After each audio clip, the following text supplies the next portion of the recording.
ரிஷபராசிக்காரங்க வாழ்க்கையில் பிறந்ததுலேருந்தே கஷ்டம் தான். நீங்கள் நினைப்பீங்க ரிஷபராசிக்கு மட்டும்தான் கஷ்டம் இருக்குதா? ஏன் எல்லா ராசியும் தானே கஷ்டப்படுறாங்க அப்படின்னு நினைப்பீங்க. மற்ற ராசிக்காரங்களை விட ரிஷபராசிக்காரங்களுக்கு தான் கஷ்டங்கிறது கொஞ்சம் அதிகமாகவே இருக்குது.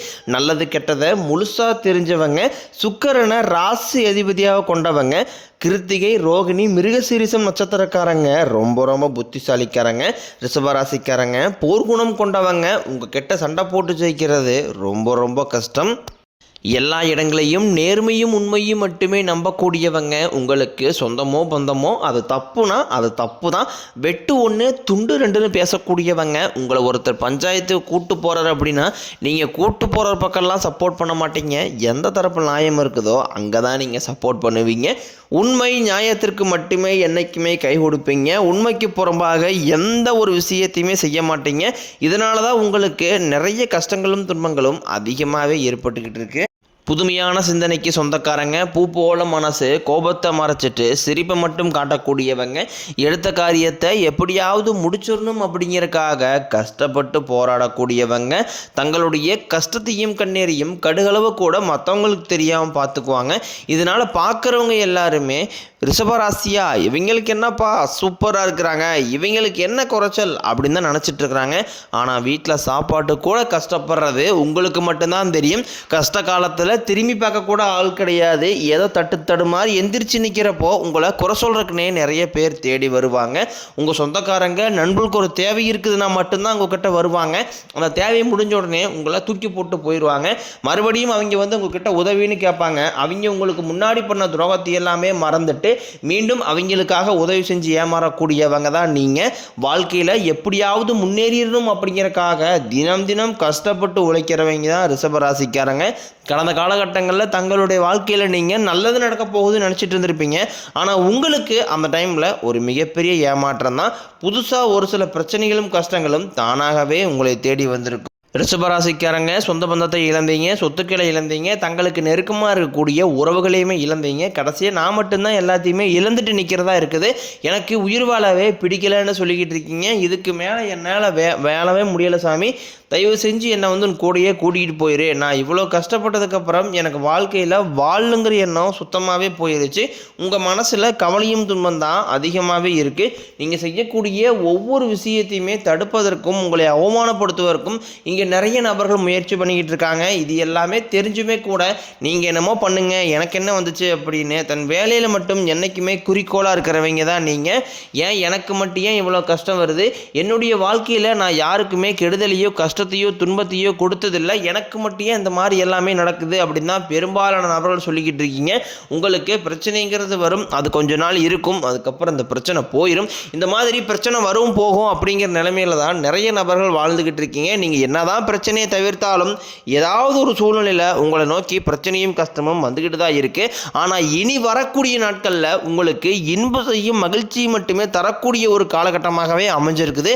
இது நாள் வரைக்கும் நடந்த கெட்ட விஷயத்தை எல்லாமே விட்டுருங்க. இனி வரக்கூடிய நாட்களில் உங்களுக்கு எப்படிப்பட்ட நன்மைகள் நடக்க போகுது அப்படிங்கிறத நம்ம இந்த பதிவில் பார்க்க போகிறோம். இந்த 2025 அப்படிங்கிறது முழுவதுமாகவே முடிய போகுது. இந்த 2025 சொல்லக்கூடிய அளவுக்கு உங்கள் வாழ்க்கையில் எந்த ஒரு முன்னேற்றமே நடந்திருக்காது. வரக்கூடிய 2026 ஏதாவது மாறுதல் நடக்குமா, இல்லை அதுவும் இதே மாதிரி இருந்துருமா சாமி அப்படின்னு தான் நிறைய ரிஷபராசிக்காரங்க கேட்டுக்கிட்டு இருக்கீங்க. கண்டிப்பாக 2026 அப்படிங்கிறது உங்களுக்கு நல்ல ஒரு மாற்றத்தை தரக்கூடிய ஒரு ஆண்டாகவே பார்க்கப்படுது. ஏன்னா அந்த 2026 உங்களுக்கு சனியுடைய வக்கர நிவர்த்தியும், குருவுடைய வக்கர பயிற்சியும், சுக்கிர பயிற்சி, சூரிய பயிற்சி, ராகுகேது பயிற்சி, இந்த 5 வருடங்களுடைய ஒட்டுமொத்த பயிற்சி பலன்கள் பார்த்தீங்கன்னா உங்களுக்கு அடுத்து வரக்கூடிய 2026 தொடக்கத்திலிருந்து கிடைக்கிறதுனால இந்த 2025 நீங்கள் எதையெல்லாமே இழந்துட்டு கஷ்டப்பட்டு வருத்தப்பட்டு இருக்கிறீங்களோ அது அனைத்தும் 2026 திரும்ப பெறக்கூடிய ஒரு வருடமாகவே உங்களுக்கு பார்க்கப்படுது. முதலாவதாக பார்த்தீங்கன்னா உங்களுக்கு சனியுடைய வக்கர நிவர்த்தி. சனி பகவான் பார்த்தீங்கன்னா குரு பகவானுடைய ராசி மீன ராசியில் உட்கார்ந்துருக்காரு, அங்கே இருந்து சஞ்சாரம் பண்ணுறாரு. அது மட்டும் இல்லாமல் அங்கிருந்து வக்கர நிவர்த்தி அடைகிறதுனால சனி பகவான் உங்களுக்கு இத்தனை நாட்களாக மைனஸாக செயல்பட்டு கொண்டிருந்தவர் வரக்கூடிய 2026 தொடக்கத்திலிருந்து உங்களுக்கு முழுவதுமாகவே ப்ளஸ்ஸாக மட்டுமே செயல்பட போகிறார். அடுத்ததாக பார்த்தீங்கன்னா குருவுடைய வக்கர நிவர்த்தி உங்களுடைய ராசியில் 8ஆம் இடத்துலேருந்து 3ஆம் இடத்துல லக்ன ஸ்தானத்தை பார்க்கறதுனால ஒட்டுமொத்த குரு பயிற்சி பலன்களும் உங்களுக்கு முழுமையாக கிடைக்கிறதுனால பொருளாதார ரீதியாக படிப்படியாக ரிஷபராசிக்காரங்க நல்ல ஒரு முன்னேற்றத்திற்கு போகக்கூடிய வாய்ப்புகள் பார்த்தீங்கன்னா அதிகமாகவே உள்ளது. அடுத்ததாக பார்த்தீங்கன்னா ராகு கேது பயிற்சியானது பார்த்தீங்கன்னா உங்களுக்கு 2026 மார்ச் மாதத்தில் தொடங்குறதுனால ஐயோ ராகு கேதா அது அவ்வளோதான் முடிஞ்சு அப்படி இப்படி நிறைய நபர்கள் வந்து பயத்தோடு இருப்பீங்க. ராகு கேது பயிற்சி மூலமாக நல்ல ஒரு முன்னேற்றம் அப்படிங்கிறது வரக்கூடிய 2026 ரிஷபராசிக்காரங்க வாழ்க்கையில் ஏற்பட போகுது. கடந்த காலகட்டங்களில் நல்ல ஒரு வேலைங்கிறது கிடைச்சிருக்காது. ஏதோ ஒரு கிடைக்கிற வேலைக்கு ஒரு 10,000 சம்பளத்துக்கோ 5,000 சம்பளத்துக்கோ பிடிக்காத ஒரு வேலையை குடும்ப கஷ்டத்துக்காக வேறு வழியே இல்லாமல் செஞ்சுக்கிட்டு இருந்திருப்பீங்க. ஆனால் இனி வரக்கூடிய நாட்களில் நீங்கள் படித்த படிப்புக்கு ஏற்ற மாதிரியும் உங்களுக்கு பிடிச்ச மாதிரியும் நீங்கள் ஒரு அரசாங்க வேலைக்கு ட்ரை பண்ணாலும் சரி, இல்லை ஒரு ஐடி ஜாப்போ பிரைவேட் ஜாப்போ பேங்க் சைடோ நீங்கள் எங்கே வேலைக்கு ட்ரை பண்ணாலும் அந்த ஜாப் அப்படிங்கிறது உங்களுக்கு நிச்சயமாக கிடைக்க போகுது. கோர்ட்டு கேஸுன்னு ரொம்ப நாட்களாக அலைஞ்சிட்டு இருக்கிற நபர்களுக்கு விரைவில் உங்களுக்கு சாதகமாகவே தீர்ப்பு வரும். சொத்து பிரச்சனையும் உங்களுக்கு சாதகமாகவே முடியும்.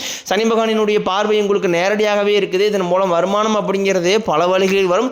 தொழிலில் லாபம் சற்று அதிகமாகவே கிடைக்கும். அரசியல்வாதிகளை பொறுத்த வரைக்கும் புதிய பொறுப்புகள் புதிய பதவிகள் எல்லாமே தானாகவே உங்களை வந்து சேரும். ராகு கேதுவால உங்களுடைய செல்வாக்கு உயரும், உடல் ஆரோக்கியம் மேம்படும், சங்கடங்கள் நீங்கும். மறைமுகமாக உங்கள் தொழில் வாழ்க்கையிலும் சரி இல்ல வாழ்க்கையிலும் சரி நிறைய நபரும் தொல்லை கொடுத்துருப்பாங்க. இனி அவர்களுடைய தொந்தரவுங்கிறது முழுவதுமாகவே இருக்காது. கடந்த காலகட்டங்களில் நீங்களும் ஒரு கம்பெனியில் இரவு பகல் பார்க்காம உழைச்சிட்டு இருந்திருப்பீங்க. உங்களுடைய சொந்த கம்பெனியாக நினச்சி வேலை செஞ்சுருப்பீங்க. ஆனால் உங்களுக்கு இது நாள் வரைக்கும் சரியான ஒரு அங்கீகாரம் அப்படிங்கிறது கிடச்சிருக்காது. உங்களுக்கு அப்புறமோ இல்லை உங்கள் கூட நிறைய நபர்கள் வேலைக்கு வந்திருப்பாங்க. அவங்களுக்கு நிறைய சலுகை எல்லாமே கிடச்சி நல்ல ஒரு முன்னேற்றத்திற்கு போயிருப்பாங்க. ஆனால் இனி வரக்கூடிய நாட்களில் உங்களுக்கும் பார்த்தீங்கன்னா சம்பள உயர்வு பதவி உயர்வு உங்களுக்கு மேலே இருக்கக்கூடிய அதிகாரிகளுடைய ஆதரவு முதற்கொண்டும் உங்களுக்கு கிடைக்க போகுது. இனி உங்கள் வார்த்தைக்கு மதிப்பு மரியாதை கிடைக்கும். அந்த சில நீங்கள் எதிர்பார்த்த உயர்வுக்கு போக போகிறீங்க. இனி நினச்சது எல்லாமே நடக்கும். தொழிலில் வியாபாரம் தடைகள் அனைத்தும் விலகும். லாபம் அதிகமாக கிடைக்கும். முன்னேற்றம் உண்டாகும். வரவேண்டிய பணம் விரைவில் கைக்கு வந்து சேரும். குடும்பத்தில் நெருக்கடிகள் விலகும். செல்வாக்கு அந்தஸ்து உயரும். வெளிநாட்டு முயற்சிகள் வெற்றியை தரும். தெய்வ சிந்தனை அதிகமாகும். பெரியோர்களுடைய உதவிகள் கிடைக்கும். உறவில் இருந்த சண்டை சச்சரவு முழுவதுமாகவே விலகும். புதிய நண்பர்கள் உங்களுக்கு உதவி செய்வாங்க. தொழிலில் ஏற்பட்ட நெருக்கடிகள் நீங்கும். முறையை கிடந்த நிறுவனங்கள் மீண்டும் இயங்கும். வியாபாரத்தில் எதிர்பார்த்த லாபம் கிடைக்கும். புதிய தொழில் தொடங்கக்கூடிய முயற்சிகள் அனைத்தும் கண்டிப்பாக உங்களுக்கு வெற்றியை தரும். கடந்த காலகட்டங்களில் திருமண நிலை அப்படிங்கிறது பார்த்தீங்கன்னா உங்களுக்கு நிறைய பிரச்சனையும் சிக்கலையுமே பெரும்பாலும் சந்திச்சிருப்பீங்க. இதில் குறிப்பாக பார்த்தீங்கன்னா பெண்களுக்கு ஏதாவது ஒரு வகையில் திருமணம் அப்படிங்கிறது அடைஞ்சிருது. ஆனால் ஆண்கள் தான் ரொம்ப ரொம்ப பாவம். ஏன்னா வயதும் பார்த்தீங்கன்னா 30, 33, 35 வயது வரைக்குமே நிறைய ஆண்கள் வந்து திருமண நிலை அடையாமல் கஷ்டப்பட்டுருக்கீங்க. கண்டிப்பாக வரக்கூடிய ஒரு 6 மாதங்களுக்குள்ள நிச்சயம் உங்களுக்கு 2026 திருமணம் அப்படிங்கிறது நிச்சயமாக போகுது.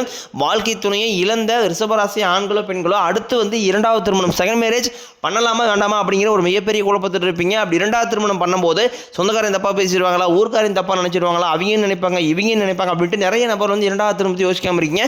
இப்போ இருக்கக்கூடிய பொருளாதார சூழ்நிலையும் இப்போ இருக்கக்கூடிய காலகட்டத்தை வச்சு பார்க்கும்போது ஒரு சிங்கிள் பேரண்டால் அந்த சொசைட்டியை சர்வே பண்ணுறது ரொம்ப ரொம்ப கடினம். நீங்கள் எதிர்பார்த்த மாதிரியே நல்ல ஒரு மறுவாழ்க்கை அப்படிங்கிறது விரைவில் உங்களுக்கு அமையும். குழந்தை பாக்கியத்திற்காக இயங்கிய ரிஷபராசி நேயர்கள் பார்த்தீங்கன்னா எங்களுக்கு மேரேஜ் ஆகி 3 வருஷம் ஆகுது சாமி, 5 வருஷம் ஆகுது, 8 வருஷம் ஆகுது, நாங்களும் போகாத ஹாஸ்பிட்டல் இல்லை, பார்க்காத ட்ரீட்மெண்ட் இல்லை, வாரத்தில் 3 நாள் கோயிலுக்கு போய் வழிபாடு செஞ்சு வந்துட்டுருக்கோம், ஆனால் எங்களுக்கு குழந்தை பாக்கியம் இல்லை சாமி அப்படின்னு தான் நிறைய நபர் சொல்கிறீங்க. கண்டிப்பாக வரக்கூடிய ஒரு 6 மாதங்களுக்குள்ள நிச்சயம் உங்களுக்கு குழந்தை பாக்கியம் அப்படிங்கிறது விரைவில் உண்டாகும். பிரிந்திருக்கக்கூடிய கணவன் மனைவி எல்லாமே பார்த்தீங்கன்னா டைவர்ஸ் அப்ளை பண்ணிட்டு வெயிட் பண்ணிட்டு இருப்பீங்க. அப்படின்னா சண்டை போட்டு தனியாக பிரிஞ்சு வாழ்ந்துகிட்டு இருப்பீங்க. நீங்கள் மீண்டும் ஒரு முறை நேரில் சந்திச்சு பேசக்கூடிய வாய்ப்பு கிடைக்கும் பட்சத்தில் கண்டிப்பாக இருவரும் ஒன்றாக இணைந்து வாழ்வீங்க. கடந்த காலகட்டங்களில் காதல் அதிகமான தோல்வியை மட்டுமே சந்திச்ச ராசின்னு பார்த்தீங்கன்னா அது முழுக்க நீங்கள் மட்டும்தான் நல்லா லவ் பண்ணிட்டு இருந்திருப்பீங்க. திடீர்னு ஒரு சண்டை சச்சரவு ஈகோ பிரச்சனை மூலமாக அந்த லவ் வந்து பிரேக்கப் ஆகிருக்கும். இல்லை வீட்டில் போய் சொல்லும்போது பெற்றோர்கள் வந்து உங்களுக்கு காதலுக்கு தடையாக இருந்திருப்பாங்க. ஆனால் இனி வரக்கூடிய நாட்களில் உங்கள் காதலை வெளிப்படுத்தும் போது அந்த காதல் கண்டிப்பாக கைகூடும். வீட்டில் போய் சொல்லும்போது பெற்றோர்களே உங்களுக்கு முன்னாடி நின்று திருமணம் செய்து வைக்கக்கூடிய வாய்ப்புகள் அதிகமாகவே உள்ளது. இனி வரக்கூடிய நாட்களில் கடினமான காரியத்தையும் சுலபமாக செஞ்சு முடிப்பீங்க. உங்கள் எளிமையான பேச்சு திறமையால் நீங்கள் அனைவரையுமே கவர்ந்து இருப்பீங்க. சமூகத்தில் உங்கள் பெயருக்கும் புகழுக்கும் படிப்படியாக முன்னேற்றம் வரப்போகுது. சிலருக்கு படிப்பதற்காகவும் வேலை விஷயமாகவும் தொழில் விஷயமாகவும் வெளிநாடு போகக்கூடிய வாய்ப்புகள் எல்லாமே கிடைக்க போகுது. ரிஷபராசியை பொறுத்த வரைக்கும் நீங்கள் ஆண்களோ பெண்களோ அரசு வேலையோ தனியார் வேலையோ கூலி வேலையோ நீங்கள் எதிர்பாராத வருமானம் அப்படிங்கிறது உங்களுக்கு இரட்டை மடங்காக கிடைக்க போகுது. சேமிப்பு அப்படிங்கிறதே பல மடங்காக உயரப்போகுது. இதன் மூலமாக கடந்த காலகட்டங்களில் உங்களுக்கு ஏற்பட்ட கடன் பிரச்சனை அனைத்தும் வரக்கூடிய நாட்களில் முழுவதுமாகவே நிவர்த்தியாக போகுது. நீங்கள் போய் ஒரு ரிஷபராசிக்காரனை பார்த்து கேட்டீங்க அப்படின்னா எனக்கு 3 லட்சம் இருக்குதுங்க, 5 லட்சம் இருக்குதுங்க, 10 லட்சம் இருக்குதுன்னு சொல்லுவாங்க. என் பிஸ்னஸே லாஸ்னோட சொல்லுவாங்க. அந்த அளவுக்கு 2025 பொருளாதார ரீதியாக மிகவும் சிரமப்பட்டவங்க தான் நீங்கள். ஆனால் இனி வரக்கூடிய 2026 அப்படிங்கிறது உங்கள் வாழ்க்கை நிலையவே தலையிலாக மாற்றக்கூடிய ஒரு ஆண்டாகவே பார்க்கப்படுது. ஏன்னா பொருளாதார ரீதியாக நல்ல ஒரு முன்னேற்றம் அப்படிங்கிறது உங்களுக்கு ஏற்பட போகுது. வரக்கூடிய 2026க்குள்ள ஒரு பைசா கடன் இல்லாமல் அனைத்து விதமான கடன்களையுமே கட்டி முடிக்க போகிறீங்க. இனி உங்களுடைய வளர்ச்சி அப்படிங்கிறது யாருமே எதிர்பார்க்காத அளவுக்கு ஒரு மிகப்பெரிய ஒரு அசுர வளர்ச்சியாக இருக்க போது. உங்களுடைய நண்பர்கள் சொந்தக்காரங்களே உங்களுக்கு பொறாமைப்பட போகிறாங்க. இவர்களே உங்களுக்கு எதிரிகளாகவும் துரோகிகளாகவும் மாறக்கூடிய வாய்ப்புகள் கூட இந்த 2026 அதிகமாகவே உள்ளது.